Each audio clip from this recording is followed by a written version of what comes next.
Five Nights at Freddy's is a massive series, one that expands over 11 years of games. As with any franchise, it's gathered many scrapped, abandoned, or forgotten content over the years.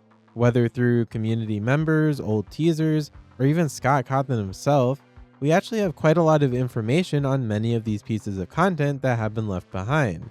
Today, I'd like to explore all of this scrapped content that has been left over for so long. Well, not all of them, just the ones that I found interesting and intriguing. If I covered literally everything, we'd be here all day. In this video, I'll be going over the original 7 games made by Scott Cawthon. Now you might be thinking, what about all the Steel Wool games? I've done this specifically because of Security Breach. That game has enough scrap content to be a video of its own. In fact, all of the Steel Wool games have a good amount of stuff hidden in the files, so instead of making one super long video, I'm going to do the OG games first, and with enough support, I will cover the modern era of games from Help Wanted to Secret of the Mimic. I think that's all the explaining needed, so let's get to the most iconic game of them all, Five Nights at Freddy's 1.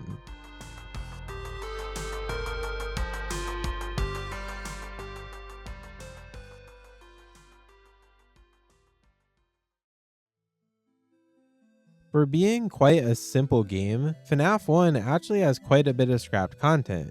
There's 3 main categories that I managed to split all the content today into, those being mechanics, animatronics, and mobile. Starting with the lost mechanics within the game, we have the iconic life system. This appears both in the files of the final game, along with more prominently in the original gameplay trailer on Scott's channel.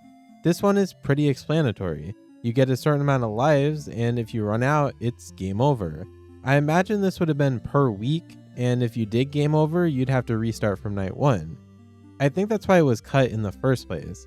FNAF is great and all, but having to restart from night 1 if you died too much would not be a very great experience. This is just an example of how I would imagine it would look and be used on the main menu of the game.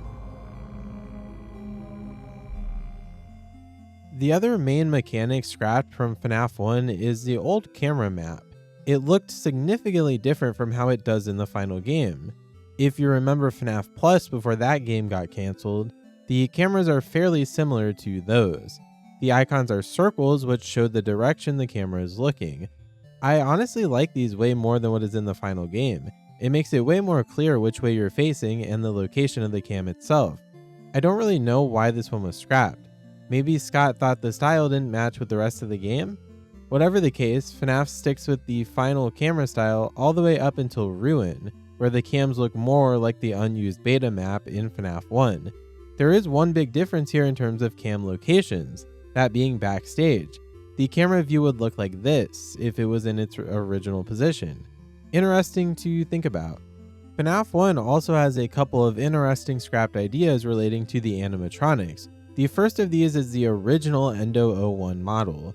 Shown on the Steam Greenlight page for the game, not much is known about this Endo. It has red dot eyes made of a glossy black texture, along with these weird spiky metal teeth. I think this design was almost trying too hard to be creepy, so I'm glad it was changed to the final Endo we got. Besides that, there were 2 completely scrapped ideas for animatronics that never even got designs.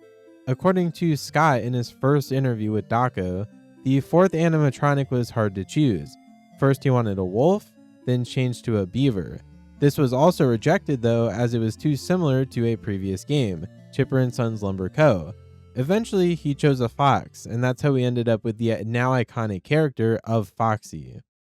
Interestingly, both scrapped ideas have returned in one way or another. Chipper appears directly in FNAF World, and we get a beaver animatronic in FFPS, El Chip. The series has 2 wolf animatronics. Twisted Wolf appears in the Twisted Ones book, and later Roxy would be added in Security Breach. The other category of scrapped stuff comes from the mobile game.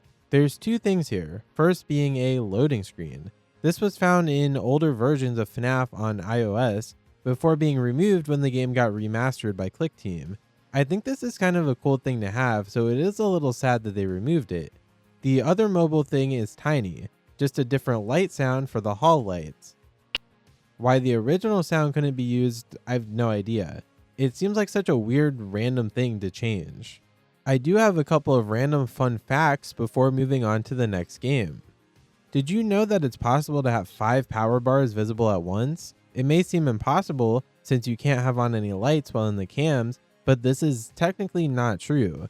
If you close both doors, turn on a light, then flip the cams, you'll get 5 power bars. It lasts for a few frames at most, but it is possible. One last thing, this shot from the trailer is not seen in the final game. It's possible and quite common to see this shot of Freddy looking at the camera, but never all 3 of them. That's all the cut content from FNAF 1. On to Five Nights at Freddy's 2.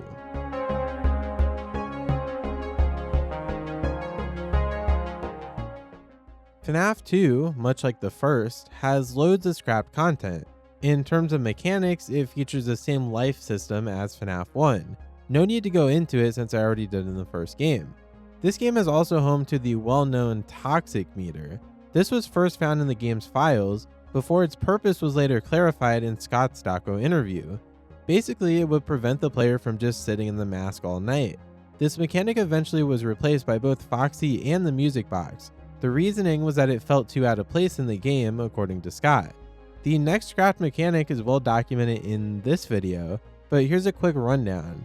Shadow Freddy and Endo 02 were supposed to move when you looked at them on cams. The movement would be accompanied by a feed interruption along with the sound. Again, watch this video if you want to know all about the specifics. I've linked it in the description. The last mechanic has little known about it. Simply titled Close It All in the files, this has nothing linked to it and no code is attached to the function. The reason I'm even bringing it up is because, well, there's nothing to close in FNAF 2. Where would something like this have been used in the game at all?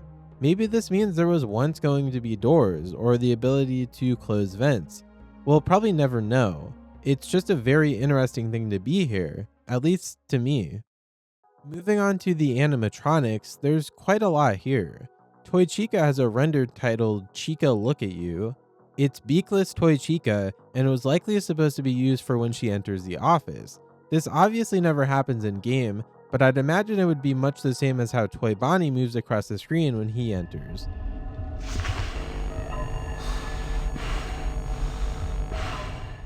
Toy Chica also has an unused camera shot in Party Room 4. This is what it looks like. The only notable thing here is that I accidentally used this in my video talking about the environments of FNAF 2. Toy Chica was planned to appear in the office, but did you know that the puppet was also planned for this? Also found in the game's files, this shot of the puppet would have been used for when she entered the office. This would have been cool, but again is never used anywhere in the game. FNAF 2 also has a completely hidden animatronic within the files. Okay, animatronic is a stretch, but this icon, labeled Mike, is grouped with the animatronics in the files. Clearly some kind of scrapped character, but what would it have really been? The icon shares a name with the player character in FNAF 1, and who we now know to be one of the main characters of the original 7 games. It's intriguing to think about.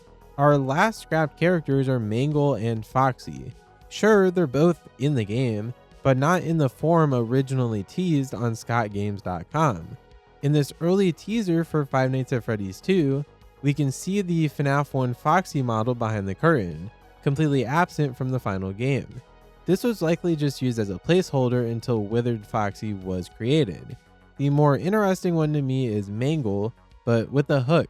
I think it would have been cool for them to have a hook in the final design. The way the picture is framed implies that Scott might have been considering using a fixed version of Mangle in the main game. That's all I have for FNAF 2, as the mobile port of the game had nothing significantly notable to mention for this video. That brings us to the next game in the series. You guessed it, Five Nights at Freddy's 3.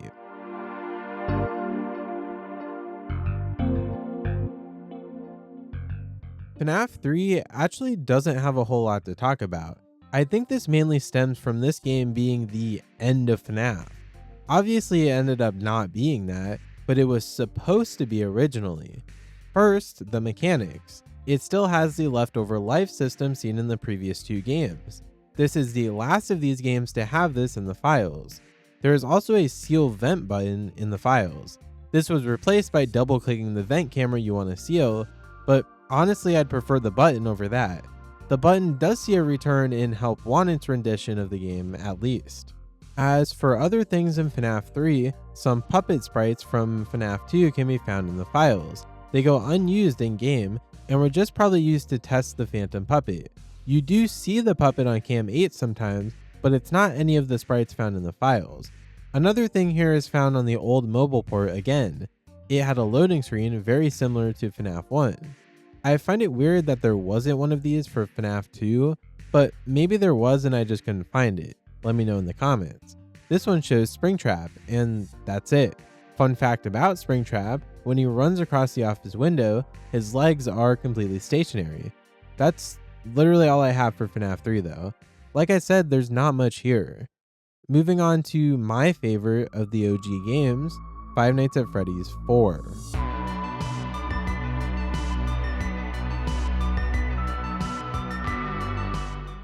Much like the last game, FNAF 4 does not have a whole lot in terms of scrapped content. It's more than FNAF 3, but not by much. I think this is because this was supposed to be the final chapter of the series. Again. The life system does not return here, being left behind forever in FNAF 3. A new mechanic for chapters is found in the files for this game. It is thought that this text was originally planned to be used for the start of night minigames, before being replaced by the X amount of days until the party system. I'm glad this was changed, as calling them chapters doesn't make a whole lot of sense. It could be implying that the minigames were planned to be entirely different, which is interesting to think about. Kind of related to the end of night minigames, the infamous box. This is a well-known one, but the files have a version of the box ending in which you can actually unlock the box. It still can't be opened though, and the same text of "some things are best left forgotten, for now," remains. Also, one random thing, this animated stars in the files. Don't know what it was intended for, but I think it would be for getting the true ending and opening the box or something like that. Moving on to the animatronics, the teasers for the game have a few unused design choices. Nightmare Foxy's tongue is the iconic one. It got scrapped because Scott claimed he didn't think it was scary enough. Although I kind of have to disagree with that. I wish we got this version of him in the final game. It really adds to the already great design of his, and I think this was a big missed opportunity. The other thing within the teasers gets overlooked by basically everyone. It also has to do with a Fox character, specifically Mangle. Isn't it odd that the FNAF 2 teasers also showed us Foxy and Mangle versions that went unused? Anyways, Mangle has a ton of wires here, not present in the main game. I think these were removed just to simplify the design a bit, and honestly it was a smart choice. FNAF 4 is done now. Well, its mobile port did have a loading screen of Nightmare Freddy, much like FNAF 1 and 3. Now it's done, and time to move on to a game with a ton more cut content, Five Nights at Freddy's Sister Location.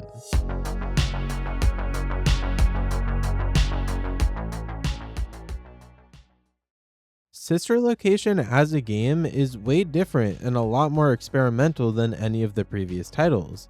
Because of this, I think that the cut content here is some of the most interesting of the original games. Starting with the mechanics, it appears that the game originally had a map that would appear on screen in certain places. Its layout is fairly similar to the final game, although it's missing all of the extra rooms seen in the full thing. This map would have highlighted where you are in the building as you traversed it.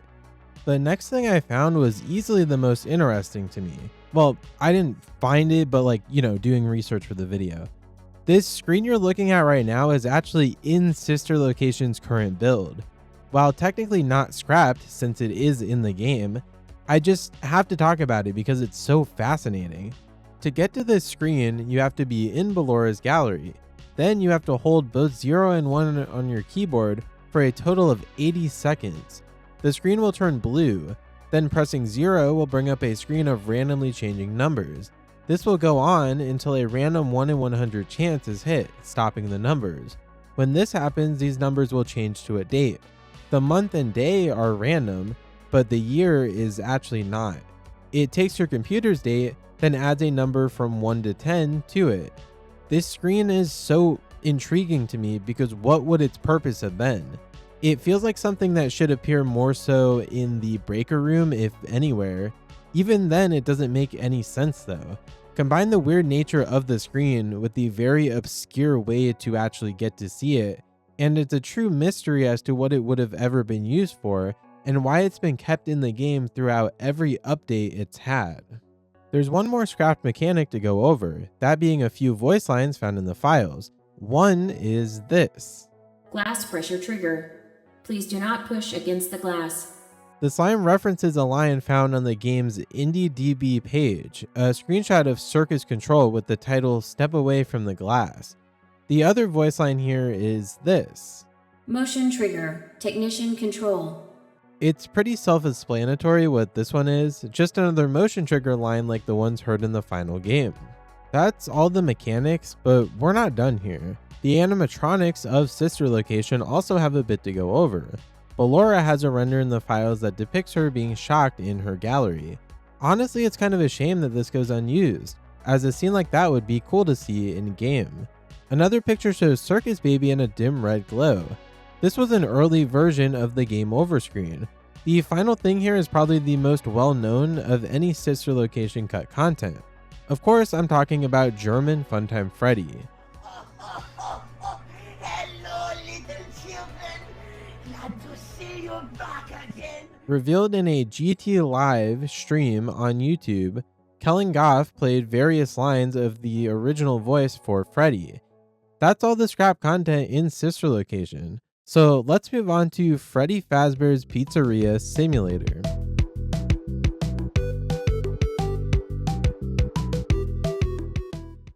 FFPS was supposed to be the last FNAF game. It was made to answer all the questions, and did partly succeed at that. As a result, you'd think it might have a ton of cut content, but it really doesn't. Mechanics first, there's the ability to have multiple rooms within the Tycoon mode of the game. This capability was found in the files, and is pretty interesting. I'd love to see some kind of remaster of FNAF 6 that uses a capability like this to its full extent.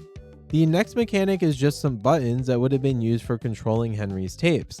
The tape player obviously has buttons on it, so there was no need for these in the final game. As for the animatronics, we've quite recently gotten some info on them. Revealed on Twitter, of all places, by a very controversial old FNAF artist, a frame of Spring Bonnie comforting Susie was made for the Fruity Maze game, but never put into the final thing. The other thing related to the animatronics is the Molten Freddy blueprints. I really thought before researching this video that this was in the game, but apparently it goes unused. It was obviously for the Insanity ending, and explains why Molten Freddy needs to be collected for the paragraph 4 obligations. Fun fact about this game, there's a reward unused in the files for $30,000. It's the highest reward in the game, and would have been used for the Posh Pizzeria achievement. In the final game, this unlocks the Pickles and gives no monetary reward. That's all for FFPS, so it's on to the final game of the video, Ultimate Custom Night.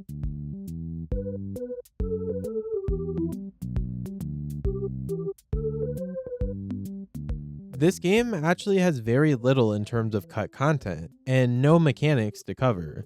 As for animatronics, there is a teaser image that shows characters that went unused in the full game. The first one is Candy Cadet. He is seen in the final game, but is not a threat as implied by the teaser. Adventure Endo 01 from FNAF World is next, and is not seen anywhere in the full release. The Freddles are also implied to have been separate from Nightmare Freddy at some point, receiving their own icon in the selection. The final thing here is Trash in the Gang, with each having their own separate icons in the selection, unlike the final game. That's all for the cut content within FNAF's original titles. Well, not all, but all the interesting stuff. There's a lot of code that's just test objects and stuff like that in the games, but those are boring and that's not what you're here for. If this video gets enough support, I'd love to go into the modern era of FNAF games and all of their unused content. Drop a like on the video if you want to see that, and comment down below as well. Now, you may notice that this isn't the FNAF 3 gameplay video. and I made a post explaining why. Basically, I'm learning Blender in order to make that video the best it can be, as SFM is very limiting with something big like that. I don't know when that video will be out, but hopefully it won't take too long. Anyways, thanks for all the support on the channel, and thanks for watching this video, and I'll see you all next time. Goodbye, superstars.